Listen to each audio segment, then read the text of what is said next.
여러분, 우리는 지난 몇 주간 동안 예수님과 제자들과 예수님을 따르는 무리들이 생각이 다르다는 것을 지켜보았습니다. 예루살렘 성전에 입성하기 전에 예수님은 십자가를 지시기 위해 예루살렘으로 가고 계시고, 우리를 죄에서 구원하기 위해 메시아로 오셨는데, 제자들은 정치적인 메시아, 다윗 같은 메시아로, 다윗이 다스리는 그런 나라가 임할 것이라 생각하고 예수님을 바라보고 있습니다. 동상이몽이죠. 서로 다른 꿈을 가지고 있었던 것이죠. 그런데 이제부터는 한 몇 주 동안 예수님과 종교 지도자들의 논쟁을 통하여서 예수님이 하시고자 하는 말씀이 무엇인지 살펴보려고 합니다. 특별히 하나님 믿는다 하면서, 좀 하나님을 섬긴다 하면서 하나님의 아들을 바로 앞에 있으면서도 보지 못하는 이 종교 지도자들의 모습을 통하여서 과연 이들을 통하여 예수님이 가르치고자 하는 바는 무엇인가? 혹이 신앙생활을 하면서 내 모습 가운데에 저 종교 지도자들 같은 그런 모습은 없는지 한번 진지하게 살펴보면서 은혜를 나누려고 합니다.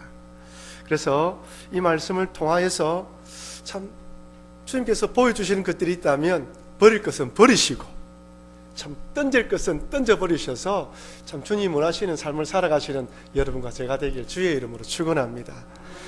여러분, 심리학 용어 중에 확증 편향이라는 용어가 있습니다. 한번 따라할까요? 확증 편향. 무슨 말인 것 같습니까? 내가 가지고 있는 생각이나 신념을 확인하려는 경향입니다. 즉, 내가 옳다고 생각하는 것에 집착하여 반대 의견은 듣지 않고 자기 주장에 동조하는 것들만 받아들이는 거예요. 더 쉽게 말하면 내가 듣고 싶은 것, 보고 싶은 것만 보겠다는 것입니다. 미국의 스탠퍼드대 학생들을 상대로 이런 실험을 했다고 합니다.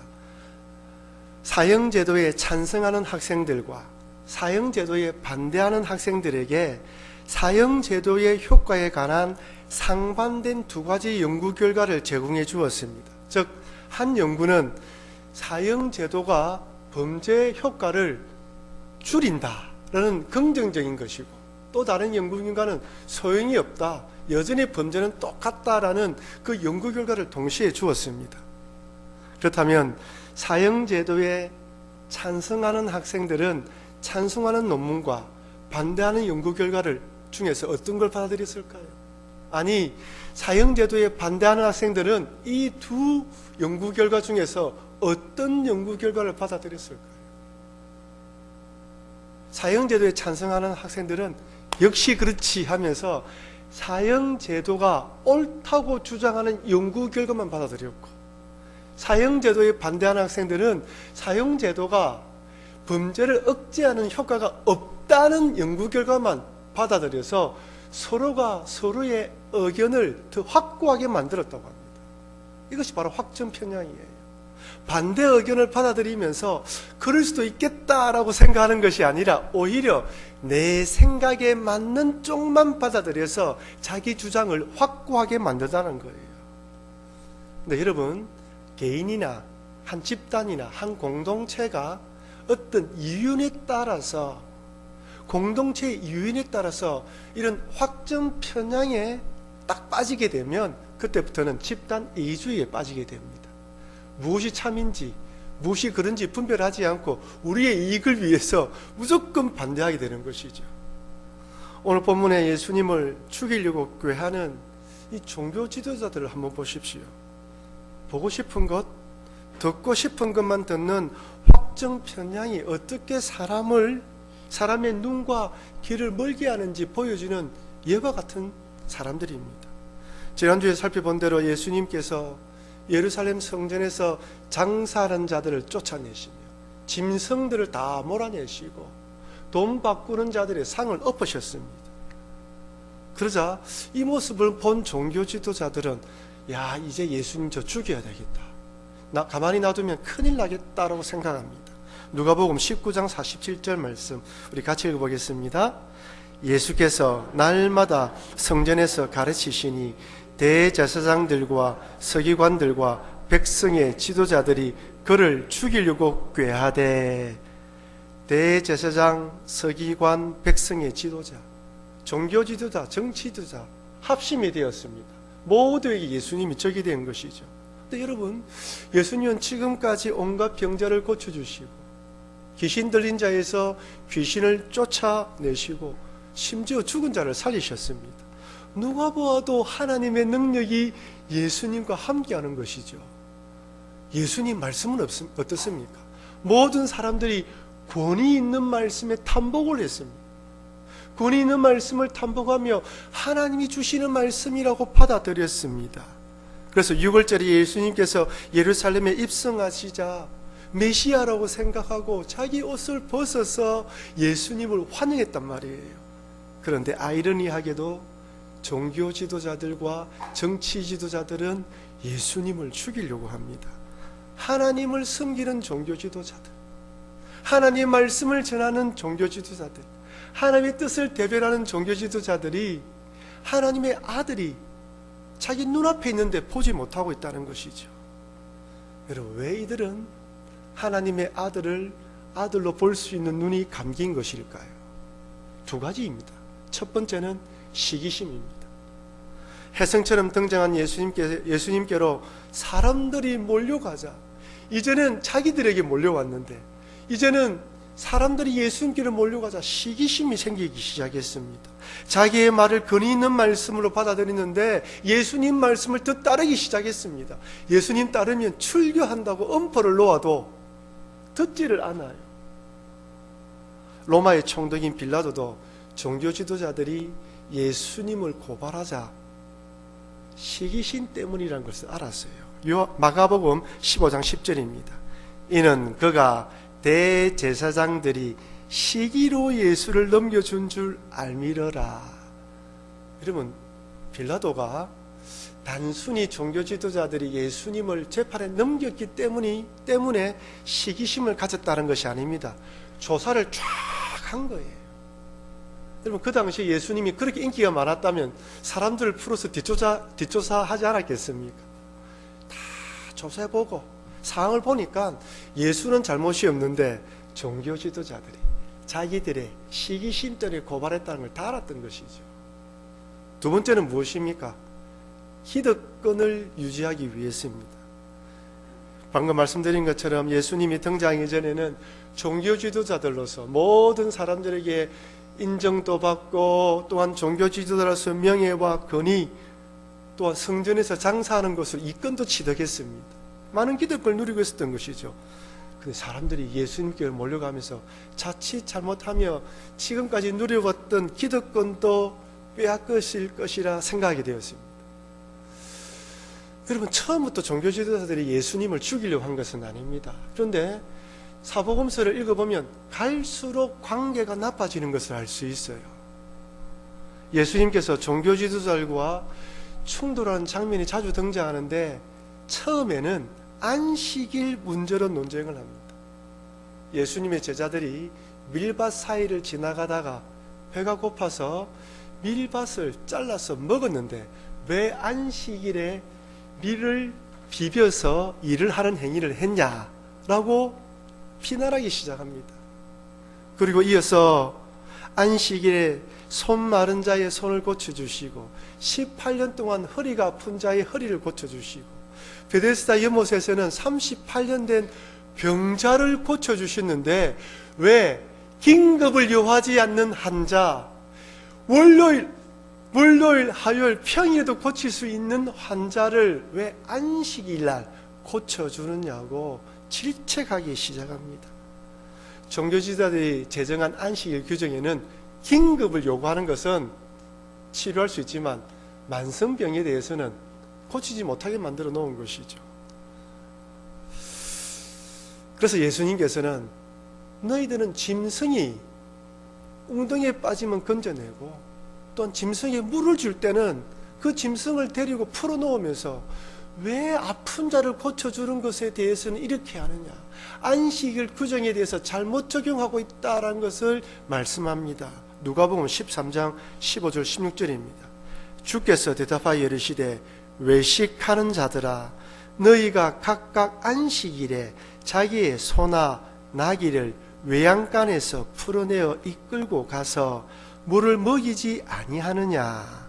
그러면 18해 동안 사단에게 매임바 된 이 아브라함의 딸을 안식일에 이 매임에서 푸는 것이 합당하지 아니하냐?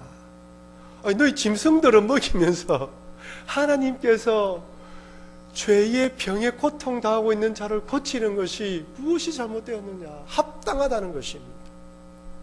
고통당한 자를 푸는 것이 합당하다는 것이죠. 근데 종교 지도자들은 이 말씀을 겉면이나 합당한 것으로 받아들이지 않고 어떻게 받아들입니까? 자기에게 도전 정면하는 것을 받아들여요. 도전하는 것을 받아들입니다. 목수의 아들 주제에 네가 나를 가르치려고 해?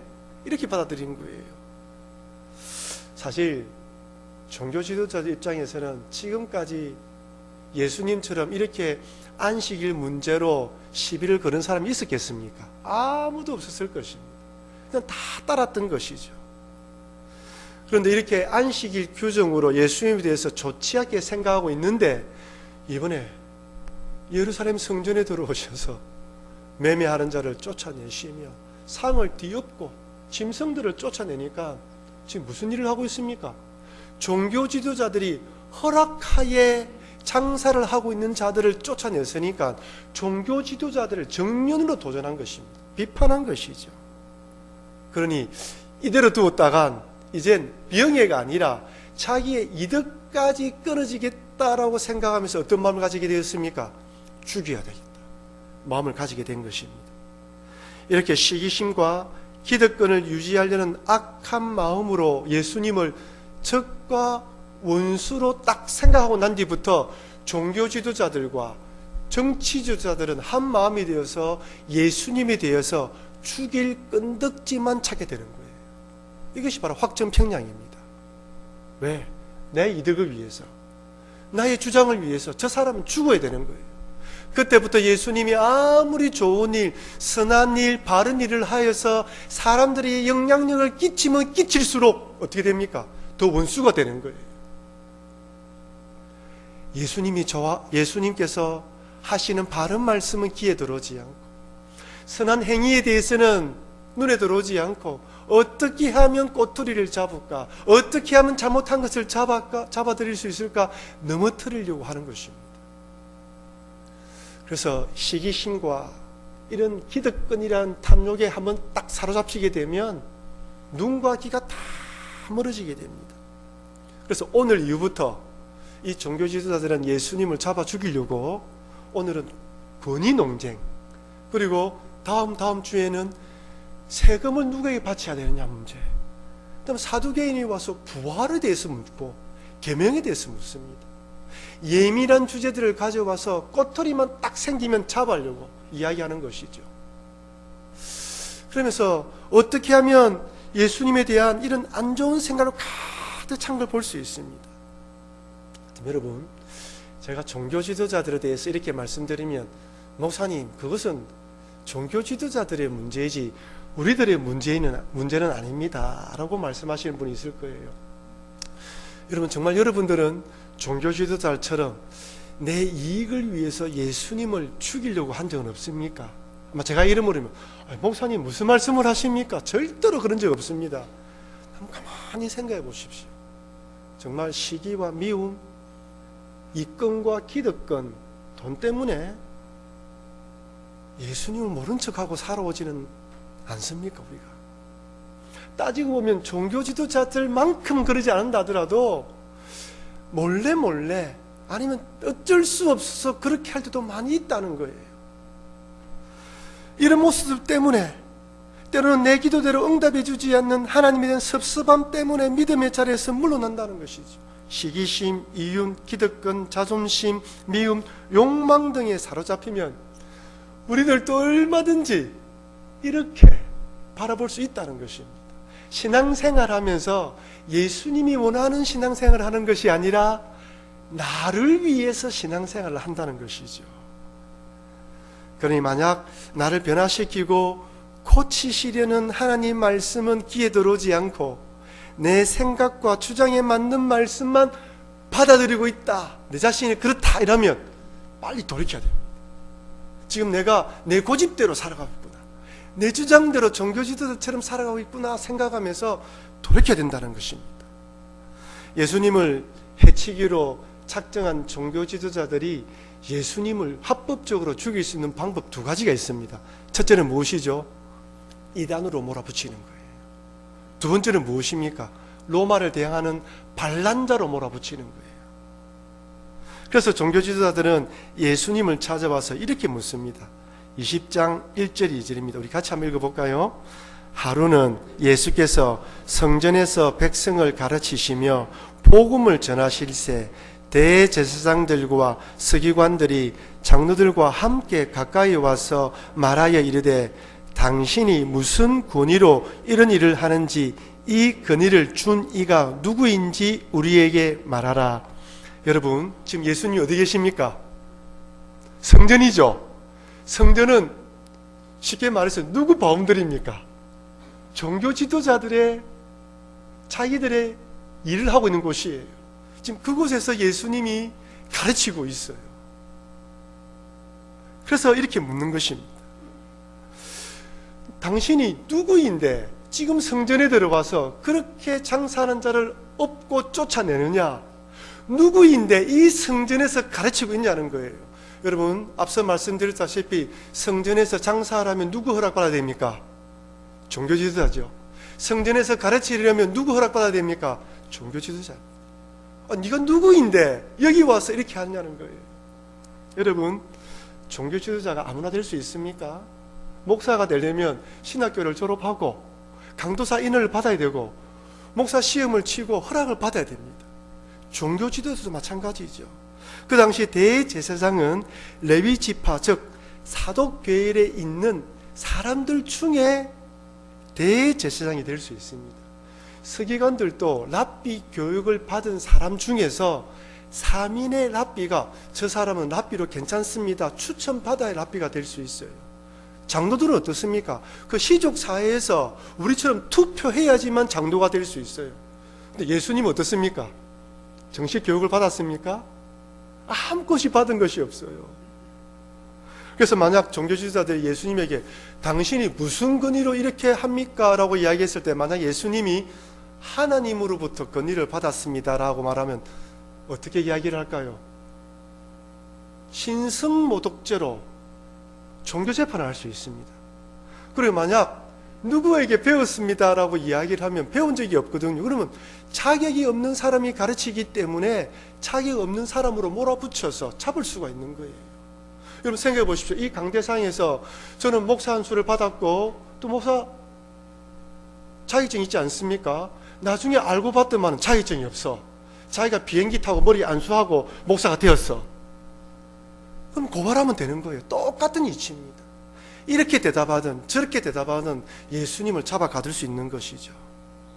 그런데 예수님이 이렇게 묻습니다. 오히려 그들에게 이렇게 묻습니다. 3절 4절입니다.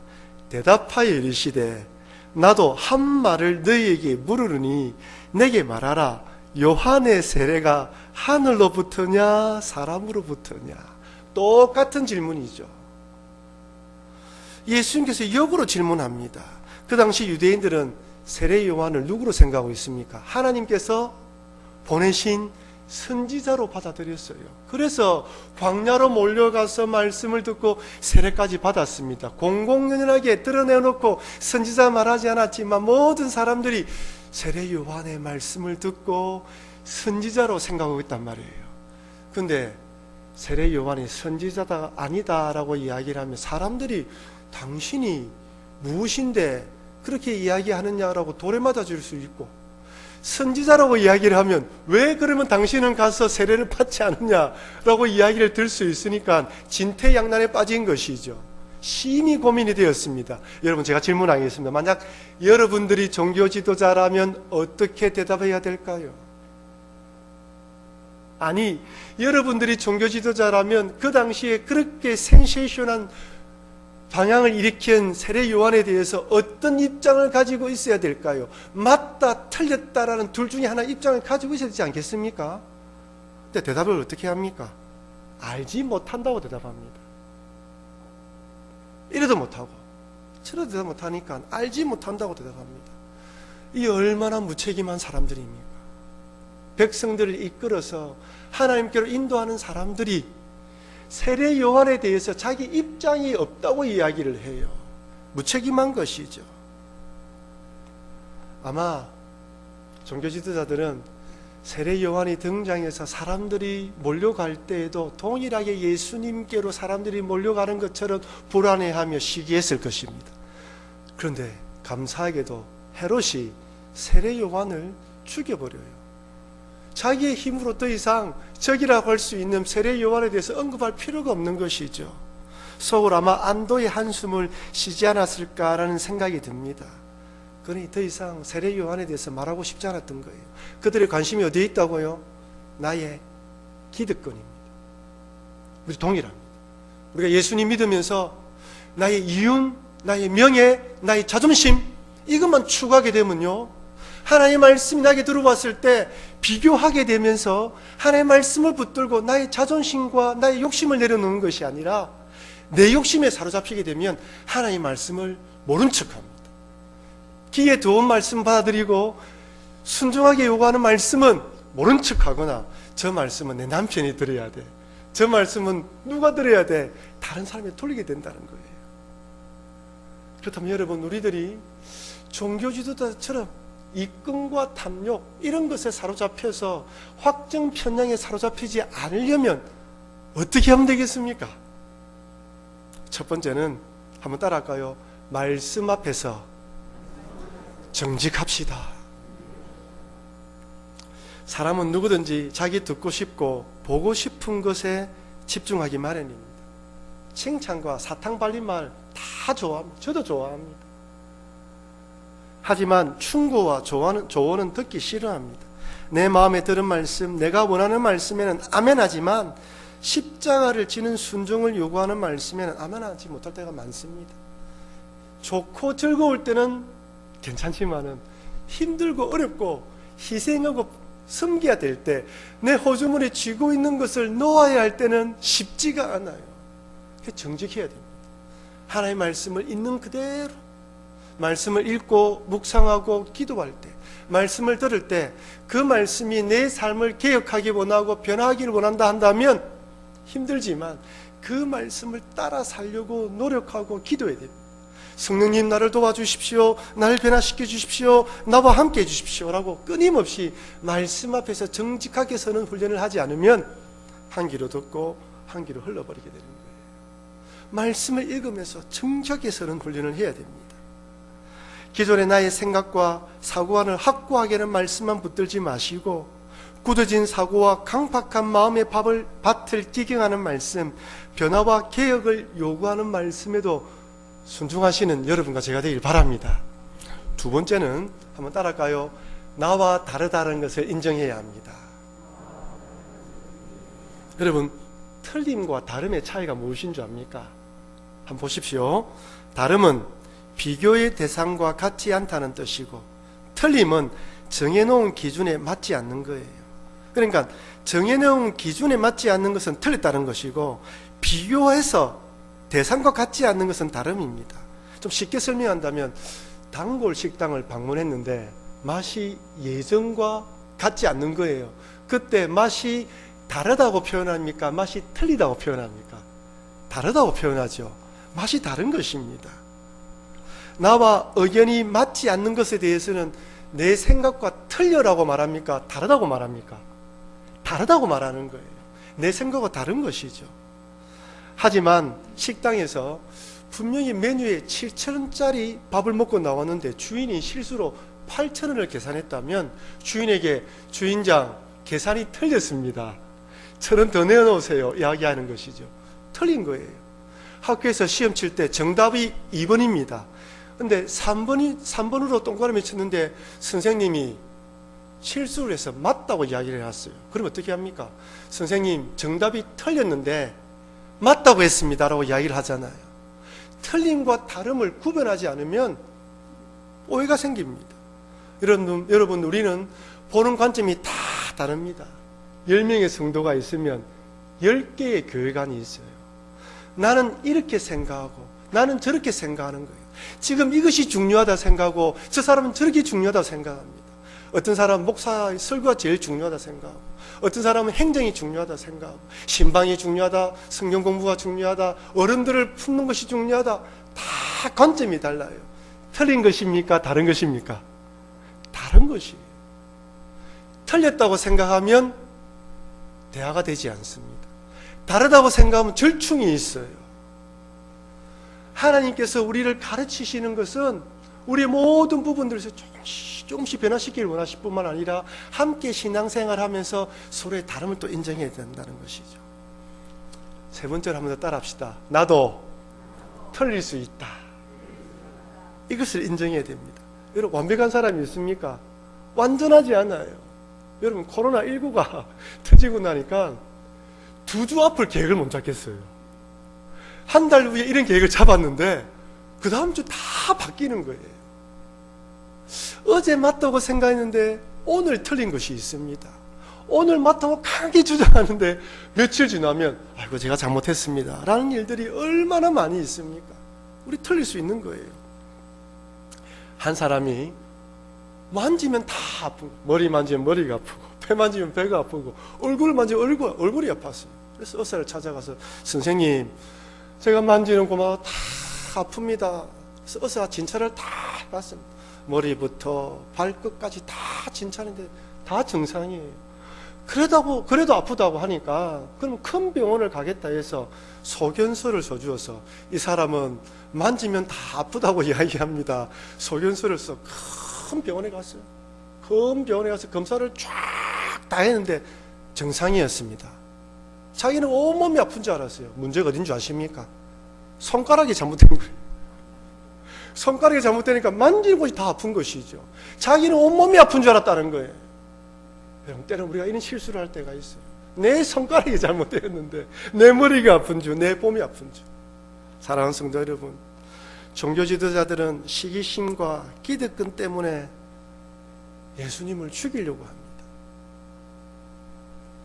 탐욕과 욕망이 확정평양이 되어 예수님을 하나님의 아들로 볼 수 있는 눈도 잃어버리게 하고 권위 있는 말씀을 들을 수 있는 귀도 잃어버리게 만들었습니다.